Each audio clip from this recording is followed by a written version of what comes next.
नमस्कार, बहुत स्वागत है आपका। मैं हूं दिनेश गौतम। आप देख रहे हैं प्रतिशोध। और आपको ये बात पता है कि कॉलोनियां अब वैसे नहीं होती जैसे पहले देखने को मिलता था। जैसे ईस्ट इंडिया कंपनी ने कभी भारत को गुलाम बनाया था, कॉलोनियां अब वैसी नहीं होती, लेकिन पाकिस्तान जैसी होती हैं। पाकिस्तान कैसे चीन की भी कॉलोनी है, पाकिस्तान कैसे अमेरिका की भी कॉलोनी है, कैसे वहां के रिसोर्सेस को दोहने के लिए बेताब दोनों ही देश बैठे हुए हैं और असल में अपनी जनता को मूर्ख बनाकर अमेरिका और चीन के हाथों की कठपुतली वहां के हुक्मरान और खासतौर से सेना बनी हुई है, आपको बताऊंगा। और भारत इस पूरे डायनेमिक इस सिचुएशन में अपने आप को कहां पा रहा है और भारत के लिए इसमें क्या छिपा हुआ है। जब ट्रंप ये कहते हैं क्या पता आने वाले दिनों में पाकिस्तान भारत को तेल बेचे। जरा ये खबर देखिए, ट्रंप ने बनाया पाकिस्तान पर कब्जे का प्लान। भारत से खफा ट्रंप ने पाकिस्तान से डील की। पाकिस्तान में तेल भंडार बनाएगा अमेरिका। भारत पर 25% टैरिफ लगाने के बाद ट्रंप का ऐलान। ट्रंप ने बताया कि पाकिस्तान में कई सालों तक शोध हुआ है और उसके बाद अब वहां से तेल निकाला जाएगा। तेल और प्राकृतिक गैस जो है उसका बड़ा भंडार पाकिस्तान में है, अमेरिका ये निकालेगा। तो ये जो मैं आपसे कह रहा था ना, कॉलोनी, उपनिवेश, किसी जगह को उपनिवेश मतलब एक तरीके से अपना गुलाम बना लेना और वहां के रिसोर्सेज का दोहन करना। आपको मालूम है ईस्ट इंडिया कंपनी ने यही किया था भारत के साथ। जाते जाते भारत का बंटवारा कर गए। भारत का बंटवारा करके भारत और पाकिस्तान बना दिया, पाकिस्तान को लूटने की नीयत। और इसमें देखिए दोनों ही देशों की चाल, जो अपने आप को सुपर पावर कहते हैं, अमेरिका और चीन, दोनों की नजर आ रही है। लेकिन ये ट्रंप का ऐलान, ये क्या कहता है मेजर गौरव आर्य? मेजर गौरव है और एयर मार्शल श्रीवास्तव मेरे साथ जुड़ चुके हैं। सर जय हिंद। क्या है ये? जय हिंद दिनेश भाई। स्टोरी सिर्फ यह है कि बात सिर्फ यह नहीं है कि ट्रंप जो है वो ईस्ट इंडिया कंपनी जैसा पाकिस्तान पे कब्जा करना चाहता है। बात यह भी है कि पाकिस्तान खुशी खुशी चाहता है कि वो कब्जा कर ले। पाकिस्तान भी चाहता है। तो this is a marriage made in heaven. अब देखिए, मैं पाकिस्तानियों से एक बात पूछता हूं कि तुम्हें जिसको कहते हैं कि तुम्हें पाला पोसा किसने? चाइना ने। पैसे चाइना ने दिए, सीपैक चाइना ने बनाया और आज तक लोन पे लोन पे लोन पे लोन पे लोन चाइना देता चला आया है। तो चाइना क्या चुपचाप बैठा रहेगा? जब अमेरिका के वर्कर्स वहां पे आएंगे, उनकी बड़ी बड़ी कंपनियां आएंगी और पाकिस्तान की जमीन से तेल निकालेंगे। पहला पॉइंट। और दूसरा पॉइंट, आज की तारीख में पाकिस्तान कहता है कि हमने करीब 140 अरब डॉलर का लोन लिया हुआ है। 140 अरब डॉलर का। वो लोन का $1 का हिसाब भी नहीं है, सब गायब। क्योंकि पाकिस्तान में सबकी वाट लगी हुई है, बुरी तरीके से बैंड बजा हुआ है, कुछ है नहीं उनके पास। ये जो तेल से पैसे निकलेंगे, ये भी दुबई चले जाएंगे, लंदन चले जाएंगे, इनके पल्ले कुछ नहीं पड़ना। ये तो गजब की बात बताई आपने। ये जो तेल बिकेगा उसके पैसे भी दुबई लंदन चले जाएंगे, पाकिस्तान के पास कुछ नहीं आने वाला। और ये दो जगहों के दो अपने पतियों के नाम का सिंदूर जो इन्होंने भसा, और मुझको लगता है कि वो उसने कागज में छपवा लिया है, अब भरता भी नहीं है, यूं यूं करके अलग अलग समय पे अलग लगा लेता है। कभी चीन, अब अमेरिका। सर ये तेल जो है, तेल की दुहाई, ये पाकिस्तान के लिए कैसे दिन लेके आने वाले? ये एक्चुअली ट्रंप इनको तेल लेने भेज रहे हैं। वहां पहले हम सब एक ही थे, पूरा संपूर्ण भारत ही तो था। बाद में बंटवारा हुआ 47 में। वहां कोई तेल वेल है नहीं। अच्छा, ये तो ये तो कह रहे हैं आप 3 साल की बताइए, रिसर्च के बाद आज तक आपने किसी साइंटिफिक जर्नल में किसी उसमें एक्सेप्ट एक्स के ऊपर ट्रंप का जो ट्वीट आया, कभी आपने कहीं पढ़ा, कहीं देखा, कहीं समझा, किसी गैस कंपनी को पाकिस्तान के पीछे भागते देखा? ब्लैक सी में सब गए। तो ये क्या कह रहे हैं सर, पता है आपको? वेनेजुएला में सबसे बड़ा भंडार है और पूरे विश्व का चौथा बड़ा भंडार पाकिस्तान में मिला है। ये भंडार, ये अदृश्य भंडार है, स्टेल्थ भंडार है। हाँ, स्टेल्थ भंडार है। और ये भंडार जब है ही नहीं है, ये क्या है? तो ये इसलिए है कि अब वो चाइना को बोल रहा है तुम निकलो, मैं आ गया हूं। क्योंकि वहां कॉपर, गोल्ड, ये सारी माइंस तो ही है, भंडार है। ठीक। वो बेचने का एक तरीका है। नहीं सर, लेकिन पाकिस्तान के पास गैस है। गैस है। आपने देखा शेख रशीद को? देखा आपने? हाँ। शेख रशीद को देखिए आप, चौधरी फवाद हुसैन को देखिए। ये गैस भरी हुई है उन लोगों में। गैस भरी हुई है, गैस की कमी है नहीं। पाकिस्तान गैस का भंडार है, सबसे बड़ा दुनिया का भाई। गैस ही गैस है। पाकिस्तानी पंजाब पूरी गैस है, पूरी गैस। इसमें कुछ भी ठोस नहीं है, जो कुछ भी हवाई है, गैस ही गैस है। और भारत पर 25% टैरिफ लगाने वाले अमेरिका की धोखेबाजी का बड़ा खुलासा हुआ है। भारत और अमेरिका के बीच पिछले 10 सालों में वेपन डील पर खुलासा हुआ है। पिछले 10 सालों में भारत ने अमेरिका से 1 लाख करोड़ के वेपन खरीदे। सिप्री की रिपोर्ट है ये। उसके मुताबिक 2018 से 2022 के बीच में 11% वेपन अमेरिका से खरीदे गए। सिप्री की माने तो 2013 से 2017 की तुलना में 15 गुना ज्यादा सौदा बढ़ा है।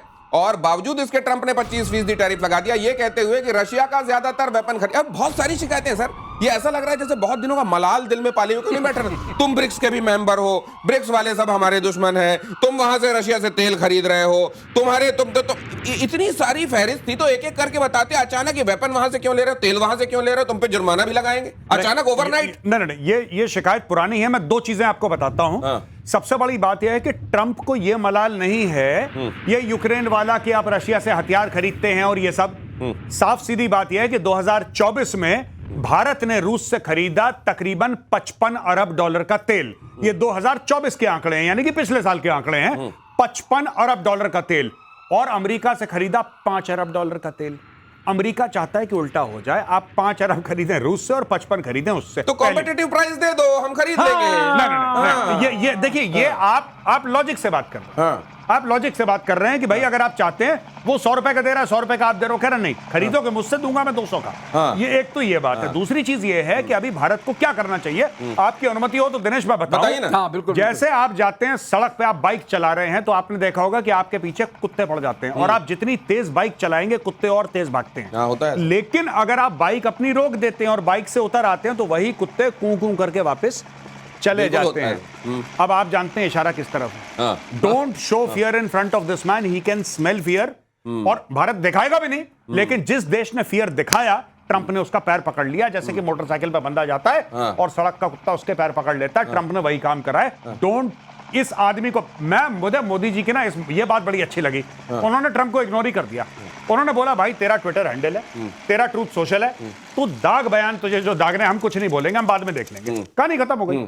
और इसमें किसी को बहुत बुरा ना लगे, ये केवल एक मुहावरा है जिसका इस्तेमाल किया गया है सिर्फ ये बताने के लिए कि वो लोग जो यूं डर दिखाते हैं, उनसे अगर आप डरिएगा तो डरते ही रहिए, अगर पलट के खड़े हो जाइए तो उनको अपनी हैसियत का अंदाजा होने लगता है। ये पूरी दुनिया में चौधरी बनने का जो ठेका लिया हुआ है, कहां पर तेल निकालेंगे, हम निकालेंगे। 4 साल के शोध, आपको पता है अमेरिका ने अपना ज्यादातर तेल रिजर्व अनटच्ड रखा हुआ है। सर ये गजब है। अपने यहां का छुओ मत और दुनिया में छेड़ो मत, छोड़ो मत। Alaska is floating on oil. अच्छा। हाँ, अलास्का जो पूरा है, जो इन्होंने रशिया से लिया था पैसे दे करके एक जमाने में, इज फ्लोटिंग ऑन ऑयल। तो पहले पूरे सबकी थालियों का खा जाओ, फिर अपना देखेंगे क्या करना। ट्रंप आए, उन्होंने कहा ड्रिल बेबी ड्रिल। वो शुरू किया मामला। ठीक। अब जब drill baby drill, then they should be some customers. तो ये वो वाली कहानी है कि आप हमसे खरीदिए, लेकिन इनका, हम जो तेल खरीद रहे हैं वो $66 पर बैरल खरीद रहे हैं। ठीक है। ये 85 में बेचते हैं। तो हमारे आपके चैनल के माध्यम से इनसे गुजारिश है, हम तो मार्केट प्लेस में भाई, हम तो खरीदने के लिए हैं, हमें खरीदना पड़ता है तेल, हमारी इकोनॉमी चलती है उस पे। आप हमें 60 में दे दो, आप तो बड़े आदमी हो, 65 में दे दो, हम ले लेंगे आपसे, पलट देंगे। 55 आपसे लेंगे, 5 उससे लेंगे। हम कहाँ मना कर रहे हैं, लेकिन दाम तो ठीक लगाओ, हम तो यही कह रहे हैं ना। अच्छा, ये जो हम भेज रहे हैं वहां, चावल भेज रहे हैं, हम दवाइयां भेज रहे हैं, हम हीरे जवाहरात भेज रहे हैं, हम इसके अलावा रिफाइंड ऑयल भेज रहे हैं इनको, ये क्या अपने यहाँ पर ये टैरिफ लगाकर महंगा करके अपने यहाँ के लोगों को हतोत्साहित कर सकते हैं कि भारत का माल मत खरीदो? इनका जो इकोनॉमिस्ट कहते हैं 1 to 1.5% इन्फ्लेशन हो जाएगा। अच्छा, 1 से 1.5% महंगाई बढ़ जाएगी। अगर यही रवैया रहा, क्योंकि जो आ रहा है सब पे आपने ट्रम्प लगा दिया। अच्छा, हम लोग एडजस्टमेंट कर सकते हैं, इकोनॉमिस्ट बताएंगे, मैं इकोनॉमिस्ट नहीं हूं इसलिए नहीं बताऊंगा। ऐसा नहीं है कि ये हमें इतनी मार मारेगा, जो अभी आजकल डर फैल गया है और हमारी वो शेयर प्राइसेस गिर गई हैं आज, लेकिन ये सब उड़ जाएंगे। सर ये लेकिन टैरिफ जो है, ये मेजर गौरव जी, जैसे आप किसी का हाथ पकड़ लीजिए और 25%, 50% उसको ट्विस्ट करते रहिए। अब जैसे जो चाइना के साथ किया था, ये फरवरी में 10% के आसपास से खेल शुरू हुआ था जी, 235% तक ले गए ये टैरिफ के मामले में, हाथ मरोड़ के, और फिर अब 50 पे आ गए, कह रहे हैं फिर रिव्यू होगा। तो ये 25 अगर कह भी रहे हैं तो हो सकता है परसों जागे अचानक अंगड़ाई लें, कहें जमाए हमारे यहाँ 1 से 1.5% जो महंगाई बढ़ रही है हम ये टॉलरेट नहीं करेंगे, हम इसको 10%, 12% वापस कर दें। देखिए, वही मैं कह रहा हूं ना कि ट्रंप कैन स्मेल फियर। मैंने वही बात बोली थी, एक मुहावरे के तौर पे मैंने आपको बताया था, ना कि मैं किसी को कुछ बोल रहा हूं। लेकिन मैं आपको एक बात बता देता हूं कि ट्रंप ऐसी चीजें करेगा क्योंकि ट्रंप चाहता है कि आप उसकी शर्तों पे डील साइन करें। जो ट्रंप ने पूरी चीज बोली है ना, जो तंज कसा है, सरकाज़म है कि एक दिन पाकिस्तान भी भारत को तेल उसको पता है कि पाकिस्तान का नाम लेते ही भारत में क्या रिएक्शन आएगा। उसको पता है जब वो सीज फायर वाली बात करेगा तो भारत की पार्लियामेंट में डिस्कशन होगा, मीडिया और सोशल मीडिया प्रेशर डालेंगे। ये सारी की सारी चीजें ट्रंप करता है भारत सरकार पे प्रेशर डालने के लिए कि किसी तरीके से भारतीय सरकार अग्री कर जाए टर्म्स एंड कंडीशन और डील साइन कर दे। और क्यों? पिछले 24 घंटे में आपने बोला ना कि क्यों पलटा, क्योंकि भाई अगस्त आने वाला है, उसको डील साइन अगस्त से पहले करवानी है, उसकी डेडलाइन आ रही है। मैं कल, अगर सर हमारे सीनियर हैं एयरफोर्स के, सर बताएंगे, अगर आपने ट्रंप को बोल दिया कि हम F-15 का या किसी और जहाज के हम 10 स्क्वाड्रन अमेरिका से खरीद रहे हैं, सडनली ट्रंप बोलेगा कौन सा 25%, क्या मजाक कर रहे हो आप तो मेरे बिछड़े भाई हो कुंभ मेले में। ये इसके पीछे का ये जो डील हो गया ना, मुझको लगता है एक बात और है वैसे, इनका जो पीस वाला इनिशिएटिव था, नोबेल पीस प्राइज था, आपने पार्लियामेंट में क्या बोल दिया? हमारी तो बात ही नहीं हुई है। अब बताइए उसको क्या झटका? हमने कह दिया हमारी बात नहीं हुई है, और पाकिस्तान क्या कह रहा है, जाओ इसको नोबेल पीस प्राइज दो, मुनीर कह के आया है, तो फिर तेल तो वहीं से लेना है। भाई देखो ये तो होगा ही, अब आपने पार्लियामेंट में बोल दिया, वो तो फाइनल फ्रंटियर है। अब बताइए पाकिस्तानियों का तेल निकलेगा। लेकिन कहते हैं कि कई जगहों पर कई जानवरों के संदर्भ में हालांकि कहते हैं कि चाटना और काटना दोनों बड़ा खतरनाक होता है उनका। अब यहां बेशक ये लग रहा हो पाकिस्तान को कि हमारे तो बड़े अच्छे दिन आने वाले हैं, हमसे तेल लिया जाने वाला है, लेकिन कहां अमेरिका उसको तेल लेने भेज देगा ये पाकिस्तान को पता भी नहीं चलेगा। ये बात गौर करिए, इसमें कहना जरूरी है। किसिंजर बहुत पहले कह के चले गए क्या कि being enemy of US is okay, but being a friend of US is very dangerous, fatal. ये अगर आप अमेरिका के दुश्मन हैं तो वो खतरनाक हो सकता है, लेकिन अगर दोस्त हैं तो बहुत खतरनाक होगा। अगली खबर देखिए, अमेरिका की नौसेना को बड़ा झटका, यूएस नेवी का F-35 stealth fighter crash, California में नेवल एयर स्टेशन के पास हादसा, पायलट सुरक्षित, हादसे की जांच जारी। जून में ब्रिटिश नेवी के भी F-35 में आई थी खराबी, केरल के एयरपोर्ट पर कई दिनों तक फंसा रहा था प्लेन। ये जो हमारे यहाँ कहते हैं ना, ये बहुत सारे लोग तंज कसते हैं कि आपके रफेल आए तो आपने उसमें नींबू मिर्ची और उसमें स्वास्तिक लगा दिया, ये क्यों किया? हमारे यहाँ चौघड़िया भी देखते हैं, मुहूर्त भी देखते हैं, तिथि और वार भी देखते हैं, उसके बाद भगवान को ये एक्स फैक्टर है ऑलमाइटी, जो जिस भी नाम से लीजिए, और वो हमारे हाथ में नहीं, तो हम प्रणाम करते हैं, कहते हैं अब रक्षा कीजिए, हमारे हाथ में जो था हमने कर लिया। और जो नहीं करते हैं उनका हाल F-35 वाला होता है। कितना भौकाल, कितना झाग इसके आसपास बना था सर, कैसे बैठता जा रहा है? देखिए ऐसा है, हमने भी इसीलिए प्रणाम किया कि बहुत आपका सुंदर जहाज है, बहुत तेज है, दिखता नहीं है, बड़ी मार करता है, लेकिन हमें छोड़ दीजिए। बच गए। एक तो आपने देखा त्रिवेंद्रम में, और ये गिर पड़ा। सर मुझको क्या लगता है, जैसे डील वाले हैं ना ये ट्रम्प, हर जगह इनको केवल डील दिखाई देती है। ये F-35 का जो हाल हो रहा है ना, ये अपने यहाँ बनाने वालों को कह रहे होंगे कि F-35 की तर्जुमानी करूं क्या मैं, क्या है ये F-35 तुम्हारा, F बताऊं क्या है ये होने लगा होगा सर वहां पे जो चल रहा है। और इसमें क्या है, F-35 अभी भी जो वर्जन बी है, ये बी वर्जन जो है वो short vertical take off and landing वाला वर्जन है। Short take off vertical landing वाला है। अब इसमें क्या पंगा क्या है इसका, कि इसके अंदर एक क्लच है, सिविल क्लच बोलते हैं, और लिफ्ट फैन है। लिफ्ट फैन और सिविल क्लच का जो कॉम्बिनेशन है वो कंट्रोल होता है इस हाईली सॉफ्टवेयर कंट्रोल्ड एयरक्राफ्ट, और उसमें कोऑर्डिनेशन और क्लच मैकेनिज्म कभी कभी ठीक काम नहीं करता। तो लैंडिंग के इसमें बड़े सारे वो होते रहे, और टेक ऑफ लैंडिंग में बड़ी प्रॉब्लम होती रही। अब ये तो फ्लाइंग में हुआ है, ट्रेनिंग फ्लाइंग में, तो इसका मतलब कि इसको चलाने में भी तकलीफ है। तो अब बात ये कि पायलट तो पंच आउट कर गया, वो तो ठीक है, लेकिन जहाज ने एकड़ जला दिए। ठीक है, कैलिफोर्निया में आग लग गई, जंगल में जल गए। तो ये जो इतना ज्यादा ऑटोमेटेड और इतना ज्यादा सोफिस्टिकेटेड बना दिया गया है, तो ये ऐसा हो गया है कि अब जो बिकने थे, अब आप समझिए खुद ही। अब ये देखिए, ये बाजार है, और यहाँ पूरा आप जानते हैं सेंटिमेंट से चलने वाला बाजार है। आप जानते हैं चाइना का माल उसको गला फाड़ के चिल्ला के फेरीवारों जैसा बेच रहा है, फिर भी नहीं बिक रहा है। और यहाँ F-35 का क्या हाल हो गया वो भी आपके सामने। बहरहाल भारत यूएई के बीच सैन्य सहयोग पर बातचीत होगी। दिल्ली में 13वीं भारत यूएई संयुक्त रक्षा सहयोग समिति की बैठक होगी। दोनों देशों में समुद्री सुरक्षा, सैन्य अभ्यास पर बात होगी। आर्टिफिशियल इंटेलिजेंस और रक्षा औद्योगिक सहयोग पर भी चर्चा होगी। नवंबर में होने वाले दुबई एयर शो में भारत की मजबूत भागीदारी होगी। सर इस खबर के मायने समझाइए। नहीं, बिल्कुल। देखिए यूएई हमारा बहुत तगड़ा पार्टनर है। यूएई के साथ वैसे भी हम लोग अपना एक जैसे कि हम लोग ट्रेड डील साइन करते हैं, that is also in the works with the UAE. By the way sir, एक करेक्शन, ये बैठक हो गई है जी, इसके रेमिफिकेशंस हम डिस्कस कर रहे हैं। जी बिल्कुल बिल्कुल। तो ये इसलिए यूएई हमारे बड़े, जैसे हम लोग कहते हैं ना, गल्फ कोऑपरेशन काउंसिल जीसीसी के मेंबर स्टेट्स हैं, चाहे वो सऊदी अरब हो, चाहे वो बहरीन हो, चाहे वो कतर हो, चाहे वो यूएई हो, ओमान हो, एटसेट्रा एटसेट्रा। तो इसलिए हमारा बहुत एक इंपॉर्टेंट, एक तो आप देखिए कितने इंडियंस वहां पे रहते हैं, इसलिए बड़ा इंपॉर्टेंट है। वहां पे रेमिटेंस अरबों डॉलर का आता है, इसलिए इंपॉर्टेंट है। वहां से तेल आता है, इसलिए इंपॉर्टेंट है। और यूएई के साथ हमारे रिश्ते बहुत बड़े हैं भैया, बहुत अच्छे रिश्ते हैं। जो लोग कहते हैं ना कि भारत की सरकार के मुस्लिम सिर्फ एक मुस्लिम देश के साथ रिश्ते हमारे खराब है, उसका नाम पाकिस्तान है। बाकी भाई सारे के सारे मुस्लिम देश हैं, बहुत अच्छा मान सम्मान के साथ बात करते हैं, बड़ी इज्जत के साथ बात करते हैं।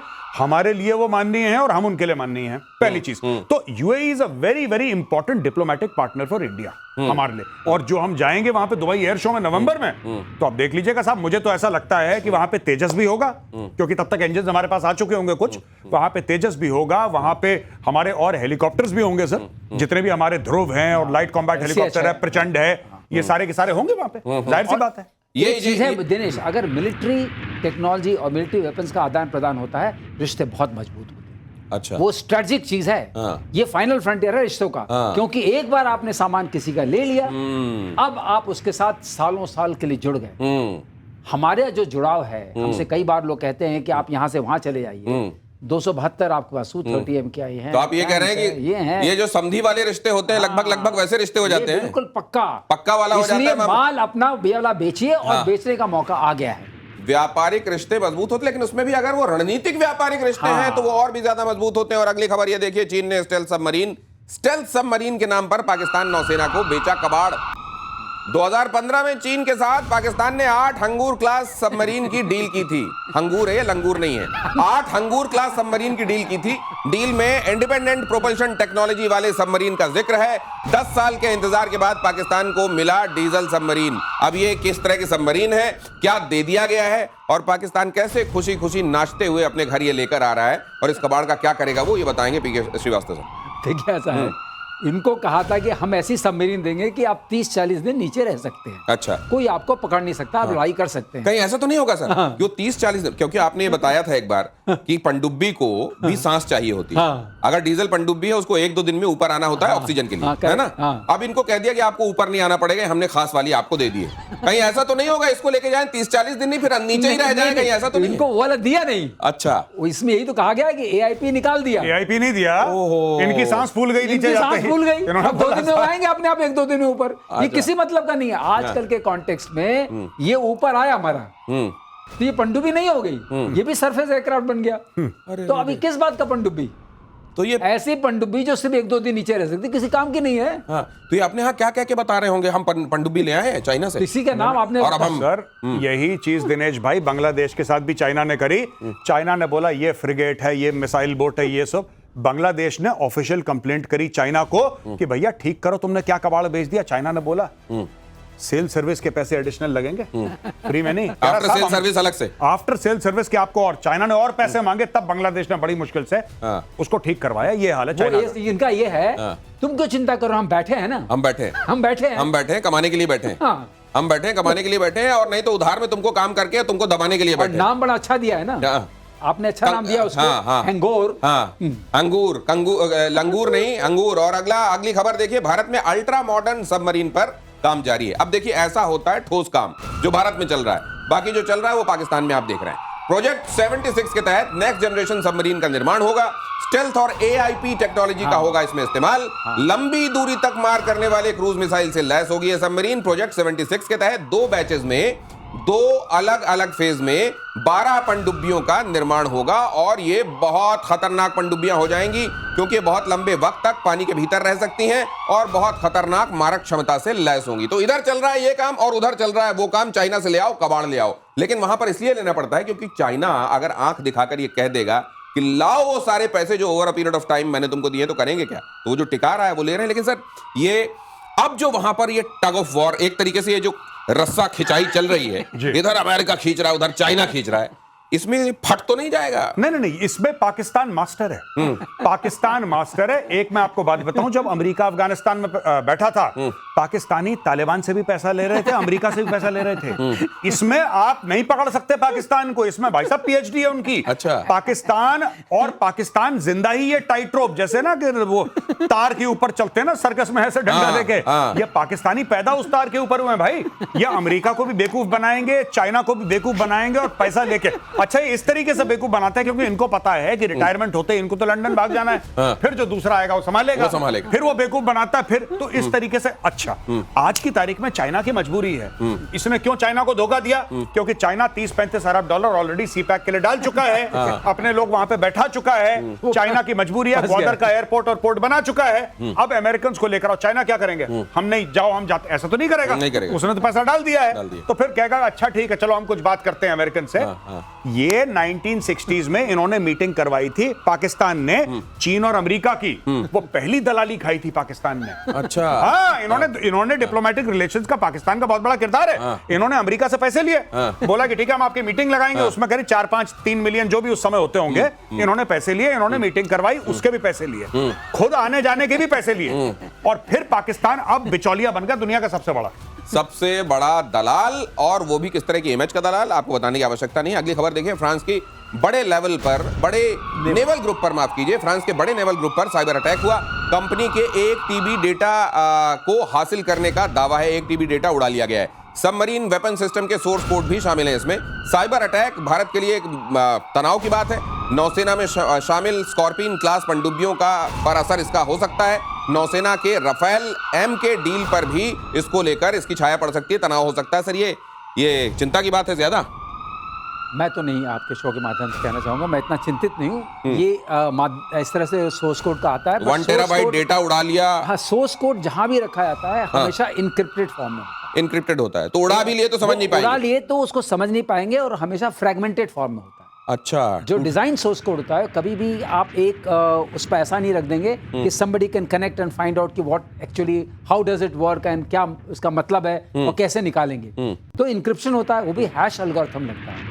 हैश एल्गोरिथम का मतलब होता है जब तक कि आपके पास वही की नहीं होगी जो ओरिजिनल के पास है, तो इसका वो समझ लीजिए कि जैसे कि आपका वो बिटकॉइन वाला हिसाब, बिटकॉइन वाला, हाँ, उस तरह इंक्रिप्टेड, एक बहुत लंबा पासवर्ड आपको डालना पड़ेगा। तो वो जब तक वो की नहीं होगी आप उसको खोल नहीं सकते।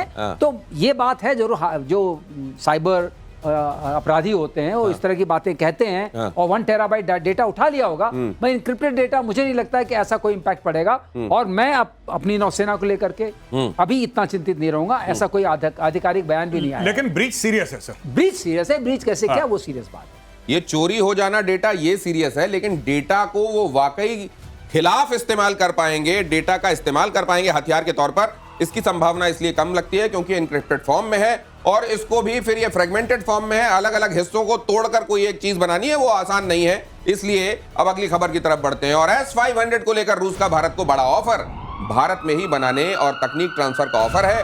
डील में भारत को सिस्टम दूसरे देशों को बेचने की तक इजाजत मिलेगी। मेजर गौरव, ये तो बड़ी फीट है, बहुत बड़ी बात है। और यह फैसिलिटी ब्रह्मोस में नहीं है अभी, मैं आपको बता दूं।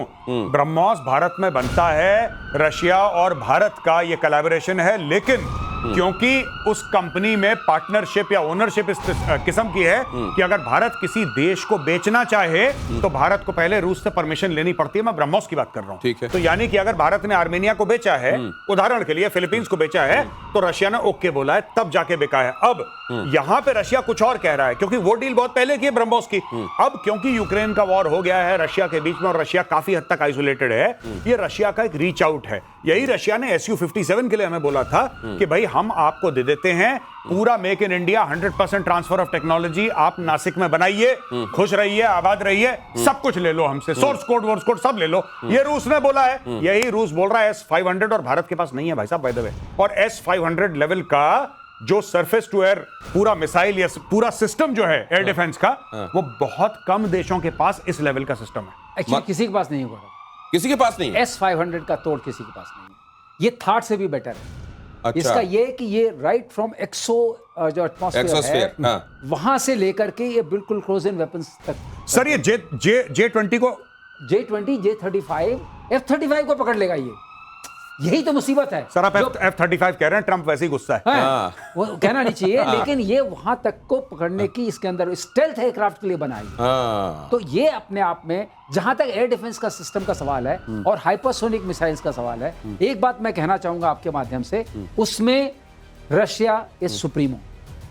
Russia is supremo in rocketry, in speed, in metallurgy, और US is supremo in software, in Sophisticated technology. Sophisticated technology. तो जब आप दोनों का जहां मिश्रण हो जाएगा, तो आपके पास ऐसी चीज आ सकती है जो एकदम आप खिड़की से कहते हैं ना, कान से घुस जाएगी। तो ये वाली चीज आ जाएगी। तो जो खिड़की से मिसाइल के घुसने वाली प्रिसीजन स्ट्राइक की बात हम कर रहे हैं, वो जो है ना, फिर इतना प्रिसीजन आ जाएगा कि सीधे कान, वो जो नाभि में कहते हैं ना मारेंगे, वो वाली स्थिति आ जाएगी। लेकिन अगली खबर देखिए, ईरान का S-400 परीक्षण की खबर। इस्फहान के पास S-400 का ऑपरेशनल टेस्ट किया गया। S-400 की तैनाती से अब ईरानी एयर स्पेस में घुसना आसान नहीं होगा। अब ये S-500 के बाद S-400 की हम बात कर रहे हैं। S-400 ईरान के पास आ जाना, उस ईरान के पास आ जाना जो ट्रंप के मारने के लिए क्राउड फंडिंग कर रहा है, चंदे जुटा रहा है, वो जो कह रहा है जब धूप ले रहे होंगे तब मारेंगे ड्रोन से। हाँ। अब मुझे एक बात ये समझ में नहीं आई, ये दिया किसने, क्योंकि ये अभी अभी मिला है। ये था नहीं ईरान के पास S-400, और ईरान के पास अगर S-400 होता तो जो खुला नाच करा है इजराइल और अमेरिका ने तेहरान के आसमानों में या फोर्डो में या इस्फहान में या कहीं और, वो कर नहीं पाते अगर S-400 वहां पे तैनात होता। इसका मतलब है कि पिछले 30 दिनों में कोई गेम हुआ है बॉस। तो पिछले 30 दिनों में गेम हुआ है। क्या टुकड़ों टुकड़ों में ले जाके अलग अलग शिप से असेंबल किया होगा? क्या हुआ? आप पूरा का अगर रूस ने दिया है, और रूसी देगा और कौन देगा, आपने पूरा का पूरा सिस्टम जहाज के अंदर डाला, फ्लाइट लैंड हुई। देखिए रशिया से अगर आप मैप देखेंगे तो ईरान पूरा सेंट्रल एशिया से लगता है, और वो जो कजाकिस्तान, किर्गिस्तान, तजाकिस्तान, जितने भी स्थान है ऊपर, पूरे ऊपर की तरफ आप देखेंगे, नॉर्थ की तरफ जो स्थान है, वो सारे के सारे वहां पे अभी भी लैंग्वेज रशिया, वो रशिया की तो हिस्से थे। तो ऐसा हो सकता है टर्की के पास बड़े दिनों से यूज नहीं हो, पन्नी लगे हुए खड़े हैं। मेरे पास, मुझे वही ध्यान आया, लेकिन मुझे नहीं लगता कि टर्की, देखिए मेरा, जब आपने बोला ना अभी, मेरे सबसे पहले टर्की के पास पड़े, और टर्की को F-35 चाहिए, बिल्कुल आप उसी सूरत में बोल रहे हैं ना। मुझे ऐसा लगा कि टर्की, आई डोंट थिंक कि रूस से इतने अपने रिश्ते या तो परमिशन ले लिया, आई डोंट नो, पर ऐसे नहीं हो सकता कि सर एक सिस्टम किसी और को पकड़ा दिया इतना बड़ा। ये सिस्टम बाय इटसेल्फ, अगर मान ले आपने रोड मोबाइल जाके छोड़ दिया, उससे तो काम नहीं करने वाला। तो मतलब उसको समझाना, बुझाना, इंस्टॉल करना, देखना, ट्रेनिंग देना, उसमें बहुत सारी चीजें इन्वॉल्व हैं, फिर उसकी लॉजिस्टिक सप्लाई को मेंटेन करना। तो ये जब तक OEM, ओरिजिनल इक्विपमेंट मैन्युफैक्चरर नहीं इन्वॉल्व होगा, ये काम संभव नहीं है। ओरिजिनल इक्विपमेंट मैन्युफैक्चरर को इन्वॉल्व होना पड़ेगा, इसलिए रशिया इन्वॉल्व होगा ही होगा इस मामले में। टर्की से जाए ये दूर की कौड़ी लग रही है, लेकिन किसी भी संभावना से आज के विश्व में क्या इनकार कर सकते हैं आप। और अगली खबर यह है कि ओमान की खाड़ी में अमेरिकी युद्धपोत पर ड्रोन से हमला हुआ है। ड्रोन हमले में 3 अमेरिकी नौसैनिक घायल हैं। अमेरिका का आरोप कि ईरान समर्थित हूती लड़ाकों ने यह हमला किया है। ईरान ने अमेरिका के आरोपों से इनकार किया है। वैसे अमेरिका और ईरान के बीच में सर जैसी छूट पकड़ चल रही है बहुत दिनों से, मुझे लगता है कि कहीं दुनिया को भी ये लगने लगा है कि कितना इसमें जेन्युइन है और कितना फिक्स्ड है मैच। नहीं, मुझे तो बहुत डाउट है कि अमेरिका ने बम मारे, अमेरिका ने तीनों लोकेशन पे ये GBU-57 नहीं मारे। GBU-57 sir, if I am not mistaken, सिर्फ फोर्डो पे मारे, इस्फहान को छोड़ दिया और अगले तीसरे वाले को भी छोड़ दिया इन्होंने। और वहां पे दोनों में जो बैलेंस थे, फोर्डो के अलावा वहां पे मारे टोमाहोक क्रूज मिसाइल। अच्छा, दूसरी चीज, अगर हूथियों ने मारा है तो हूथीज आर डायरेक्टली कंट्रोल्ड। और हम बात नहीं कर रहे थे हफ्ता 10 दिन पहले कि हूथियों ने मिसाइल मार दी ये सब, और आपने ही पूछा था भैया आई कहां से? तो यहीं से आई, पहली चीज यहीं से आई। अब मुझे नहीं लगता, ये देखिए ये सब चीजें ना, मुझे ट्रंप की एक बात तो बिल्कुल समझ में नहीं आती, मैं ऑन रिकॉर्ड बोलना चाहता हूं। पहले आप चाहते हो कि हथियार आपके खरीदें, फिर आप कहते हो लड़ो मत, तो हथियार दिए क्यों इन द फर्स्ट प्लेस?